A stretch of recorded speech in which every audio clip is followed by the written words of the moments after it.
Bienvenidos a 666 News, el podcast en el que yo, Guadalupe Cortés, junto a mi equipo de investigación, les informaremos desde lo más nuevo en noticias, hasta el tratar de ayudarles a comprender diversos temas relacionados con la comunicación.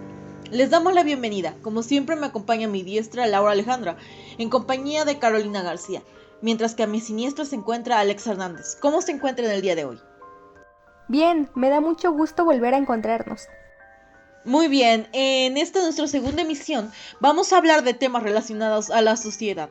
Habrá un poco de todo, nazis, conocimiento interior y explicación de múltiples realidades, entre otras cosas. Entonces, ¿con qué empezamos? Excelente pregunta, creo que debemos empezar con lo más tranquilo, la construcción de la realidad social, y para esto le cederemos la palabra a Alexa, quien a diferencia de nuestra última emisión ya no está enferma, así que adelante Alexa, el espacio es todo tuyo.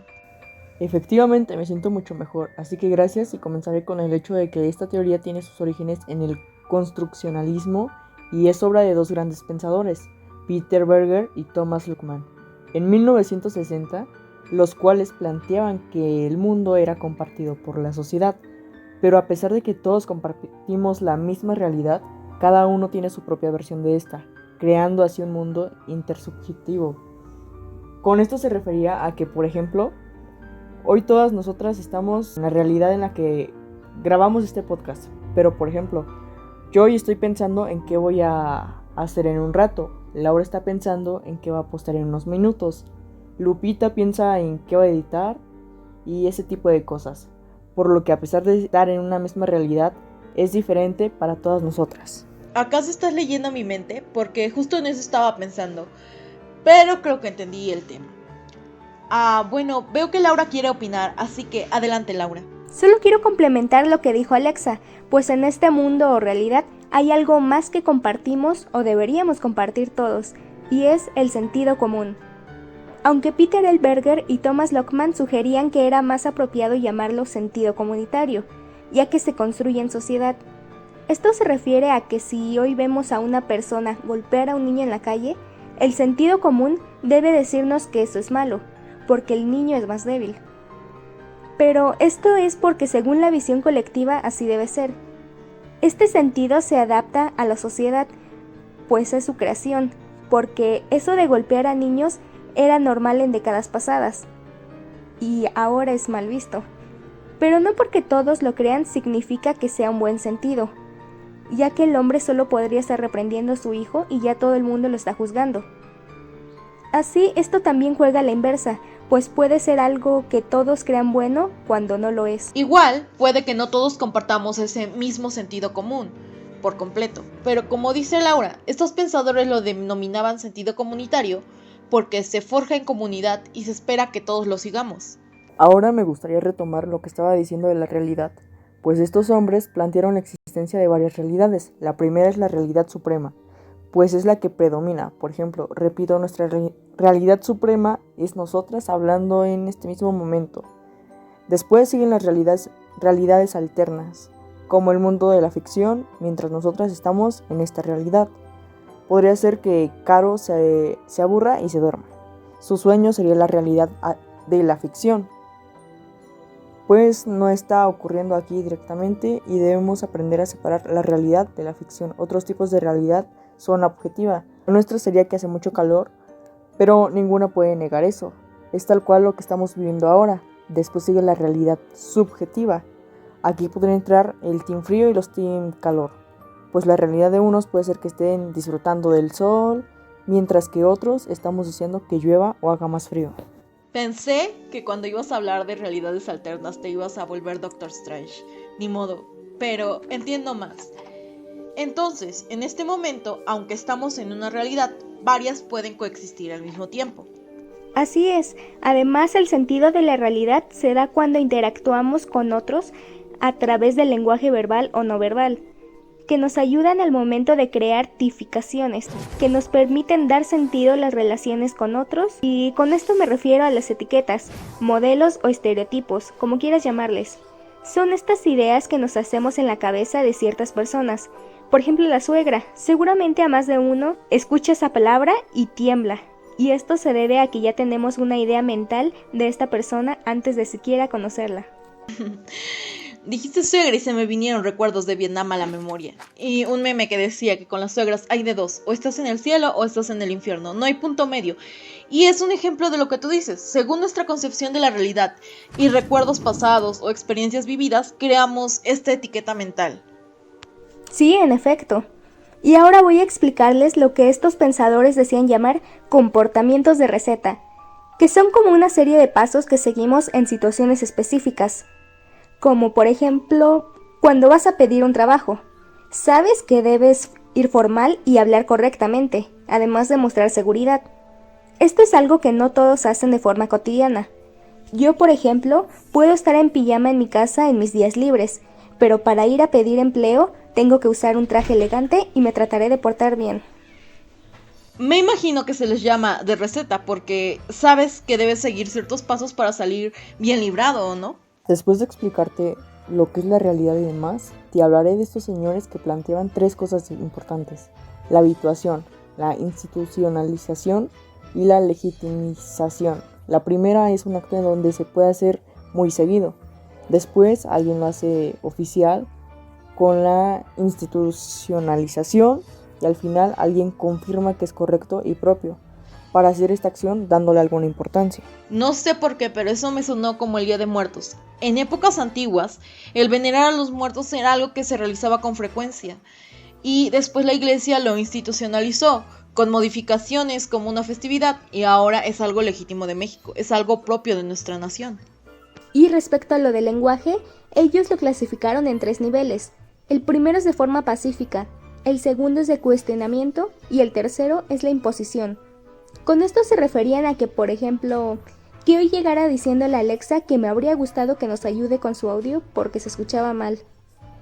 Pero ella no lo entendió, por lo que tocaría pasar al siguiente nivel diciéndole que todas cuidamos la calidad del audio. Pero supongamos que Alexa en su inocencia sigue sin comprender. Entonces llegamos al nivel 3, diciéndole que como nunca sabe cuidar su pista de audio, ahora será ella quien sea responsable de revisar el audio de todos y editarlo. Es como cuando una mamá te dice, voy a contar hasta 3. Pero creo que debemos recordarle a Alexa, que solo fue un ejemplo. Ya veo su cara de pánico pensando que va a hacer el trabajo de postproducción. Pero no, Alexa, tú tranquila. Es más, para que te relajes seguiremos con el siguiente tema. La teoría psicoanalítica fundada por Sigmund Freud. ¿Eso significa que ya debemos sacar los traumas de la infancia? O sea, sí, pero no. No soy psicólogo. Pero sí hablaremos de esto un poco. Comenzaremos con que, para este señor, todos los problemas de comportamiento humano tienen origen en el pasado. Y para entender esto, debemos hacer un psicoanálisis. O sea, vamos a examinar la mente humana. Pues, aunque los problemas se encuentran en el mundo consciente, su origen viene del inconsciente. Pues en ese inconsciente se encuentran los anhelos frustrados, los deseos, las demandas de tu ser, el dolor, los conflictos, anhelos infantiles y esas necesidades que no sabíamos que tenemos. Esto suena muy filosófico, creo que ya entiendo por qué es el segundo tema. Y yo sé que se oye complicado, pero no lo es. Lo que Freud trataba de decir es que todos nuestros actos tienen un porqué. Imagina que yo hoy me enojo porque hay una cocada en mi lugar. Para todos ustedes yo estaría medio loca, porque probablemente sea un regalo y yo estoy despreciándolo. Pero lo que ustedes no saben es que este simple dulce a mí me trae malos recuerdos del pasado, porque cuando estuve hospitalizada por un accidente automovilístico, mi padre siempre me mandaba este mismo postre, pero jamás lo veía. Así que mi mente asocia eso a un recuerdo triste. En pocas palabras, mi comportamiento enojado, que está en el mundo consciente, o sea, lo que ustedes pueden ver, se debe a un recuerdo del inconsciente. Ese inconsciente se guardan todas las cosas que solo uno puede conocer. Iré anotando en mi libreta para no traer cocadas sin que no vaya haciendo la de malas. Pero ya superé eso, no, sí, dame mis cocadas, solo era un ejemplo. Y así, mientras espero que Alexa no me quite mis cocadas, continúo explicando. Pues Freud también nos habla sobre sucesos traumáticos, los cuales para él tienen como característica que son difíciles de recordar, siendo almacenados en el inconsciente. No sé si han escuchado hablar de que cuando algo que nos pasa es fuerte o doloroso, no sabemos cómo lidiar con él, nuestra mente activa una especie de mecanismo de defensa para olvidarlo. Bueno, eso es lo que nos dice este pensador. Me voy a poner un poco exagerada con mi ejemplo, pero es que no se me ocurre nada mejor. Así que imaginemos a un infante cuya madre trata de asesinarlo con una cuerda de saltar. Por X o Y motivo, milagrosamente alguien lo llega a salvar. En ese evento, esta persona va a intentar reprimir ese recuerdo y va a permanecer en su subconsciente hasta que algo detone ese recuerdo. Podría ser que en educación física alguien esté portando una cuerda de saltar y al verla el niño reaccione agresivamente. Y a este punto sé que me van a decir, pero ¿qué carajos es el inconsciente? Pues calma que yo ya se los explico. Freud denominó que existían 3 estados de la conciencia: el consciente, el preconsciente y el inconsciente. El consciente es cuando sabemos lo que hacemos, lo que nos gusta, lo que no nos gusta, ese tipo de cosas. El preconsciente es un estado intermedio entre el consciente y el inconsciente, como cuando nos estamos levantando apenas y no sabemos si seguimos dormidos o si no, si ya te lavaste los dientes o si solo lo soñaste. Y por último tenemos el inconsciente, donde están las cosas que no dominamos, desde recuerdos hasta impulsos primitivos, porque no es como que a cada rato estés pensando, sí, voy a respirar o si no me muero. No, eso pasa sin que nosotros lo notemos porque está en el inconsciente. Entonces he de estar bien traumada porque casi ni recuerdo mi infancia. Es que lo que no te mata te hace más fuerte, Laura. O como el COVID, él se hace más fuerte y vuelve a intentarlo. Quizás simplemente tu infancia no te pareció tan relevante. Pero gracias por recordarme eso de la infancia, porque tiene que ver con lo que les diré a continuación, que son las etapas de desarrollo psicosexual según Freud. Bien, comenzamos con la etapa menos favorita de los padres, que es entre los 0 a los 18 meses, y es la etapa oral, donde los bebés se meten todo a la boca porque así es como conocen el mundo. Después de esto sigue la siguiente etapa, que es de los 18 meses a los 3 años, y esta es la etapa anal. En esta etapa los niños no salen del baño, se les enseña a utilizar una taza, comienzan a controlar sus esfínteres y es bastante estresante para los padres. Pero a continuación sigue la etapa de los 3 a los 6 años, que es la etapa fálica. Aquí los niños conocen sus cuerpos y en algunos casos comienzan a masturbarse, pero es sin malicia, simplemente están conociendo su cuerpo. Pero tranquilos que la siguiente etapa es de los 5 a los 6 años y es la etapa de la latencia. Aquí ese placer sexual de la anterior etapa se duerme y se crea el ego y el superego, o mejor conocidos como el yo y el superyo, pues los niños se enfocan en relacionarse con otros niños e ir a la escuela. Bien, y como etapa final tenemos la etapa genital, que es de la adolescencia a la adultez, donde ese deseo sexual que tuvieron de niños ahora regresa de forma madura y ahora desean entablar coito. Ahora que ya les expliqué estas etapas, sé que deben tener dudas respecto al yo y el superyo. Bueno, es que para este hombre también existía una estructura de la personalidad, el ello, el yo y el superyo. El ello es ese instinto primitivo que no sigue normas sociales y solo busca satisfacer nuestras necesidades y placeres, aunque puede causar frustraciones. El yo es el negociador entre el deseo y las posibilidades de obtener algo.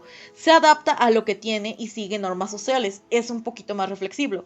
Y después tenemos al superyo, que es la visión moral que se transmite de forma cultural. Tiene la visión del bien y el mal. Pongámoslo con un ejemplo que ya todos conocemos. El ángel y el demonio que están en nuestros hombros cuchicheándonos cosas al oído. Pero pongamos que en el medio de este ángel y este demonio hay un mediador. El demonio sería el ello, ya que no tiene reglas y solo piensa en que si lo quieres debe ser tuyo, sin contemplar las consecuencias. El yo, que es el mediador, lo detiene con pensamientos como: si te esfuerzas, puedes llegar a obtenerlo, pero de momento no, porque no es tuyo y no tenemos cómo obtenerlo. Y el super yo, que es ese ángel, es esa conciencia basada en dogmas religiosos, ética, moral, todo eso que la sociedad nos ha enseñado. Él va a agregar cosas como: robar no es bueno, a Diosito no le va a gustar, si es que somos religiosos, o cosas como: no, si robas te irás a la cárcel. Y con eso ya explicado, ya entendemos un poco más de lo que Freud planteó. Y ahora sí, ya examinamos la realidad y nuestra mente, prosigamos con la teoría crítica, o la escuela de Frankfurt. Así que, Caro, que has estado tan callada, ¿podrías ayudarme con esto? Sí, la teoría crítica nació en la escuela de Frankfurt. para establecer una crítica a la teoría tradicional y a la cultura y moral occidental con un enfoque basado en el pensamiento marxista. Por parte de este filósofo alemán como Max Horkheimer, Friedrich Pollock, Theodor Adorno, Erich Fromm, Herbert Marcuse, quienes vincularon la teoría práctica a la sociedad del consumo, que cubre la necesidad humana, las cuales son influidas por los medios de comunicación y así como crean la teoría crítica, que se basa más en los medios de comunicación, pues los medios de comunicación adormecen los estudios y alinean a la población, pues los medios manipulan a las masas debido a que el individuo deja de pensar por sí mismo. En esa época de sus investigaciones se enfocaban como medios de comunicación a la prensa escrita, el cine y la radio. Lo que acaba de decir Caro significa que, según estos pensadores, los medios de comunicación pueden influir en gran medida en cómo tomamos las decisiones. Crean además nuevas necesidades y pueden manipular a un gran número de personas. Pues ahora mismo podremos escuchar que la policía arrestó a 30 médicos por tráfico de órganos, pero ¿quién nos garantiza que es así? No podemos confirmarlo como tal y debemos creer en esos medios. Debido a que estos hombres eran alemanes, con la llegada de Hitler al poder en 1933, decidieron dejar su nación y resguardarse en Estados Unidos, fundando los estudios culturales. Algo interesante respecto a esto es que en esta época el partido nazi fue un ejemplo claro de cómo los medios pueden manipular a las masas, pues ellos pintaban una imagen amable ante el mundo. Su líder, Adolfo Hitler, era carismático y querido por alguna parte de la población. La gente no sospechaba realmente los actos atroces que ocurrían, porque estos medios funcionaban muy bien como escudo. Así es, por eso estos hombres escaparon de Alemania, porque si seguían sus estudios allí, muchas cosas pudieron ocurrirle. Junto a su llegada a América surge la TV y ellos analizan la relación entre su nuevo medio y el espectador. Así como llegan a la conclusión de que la TV crea productos culturales en masas pero de menor calidad, vendiendo cualquier cosa como cultura, volviendo las bellas artes en una mercancía para el público, quien ya no solo consume productos y servicios, sino también cultura, y así nacieron la industria de la cultura alrededor de los años 40. Pero ¿por qué dicen que la cultura se volvió un producto? Eso es porque la cultura antes tenía un verdadero simbolismo y esfuerzo, pero con la masificación de medios ya todo es cultura. Por ejemplo, antes tardabas años en pintar un óleo, y ahora un migitorio confirma es arte. A los medios ya no les importa la calidad, sino la cantidad. Eso es lo que pensaban estos hombres. Y también denominaron 3 tipos de cultura. La cultura popular, que es algo que las personas realizan a mano, como preparar tortillas de maíz, coser muñecas de trapo. Después sigue la cultura de élite, que es más de sectores acomodados. Cosas como casarse entre mormones para preservar el poder adquisitivo, por ejemplo, y al final de esta cultura de masas, que es creada por los medios de comunicación como los idols coreanos, la música actual, las series y novelas. Y todo esto rompió el sueño de Marx, quien pensaba que una sociedad laboral dueña de su producto, que trabajara solo 8 horas, podría acercarse a la cultura, abriéndose a un mundo más amplio, cuando en realidad los medios alejan a la sociedad de la cultura. Bueno, es que Marx no sabía que existiría el internet, YouTube y más cosas, pero es una lástima que su sueño acabara así. Pero esperando que con todo lo aprendido hoy podamos acercarnos más a la cultura, nosotros nos despedimos en esta ocasión, agradeciéndoles su compañía y esperándolos en una próxima emisión de su podcast. Nosotros no les decimos adiós, sino hasta pronto. Bye.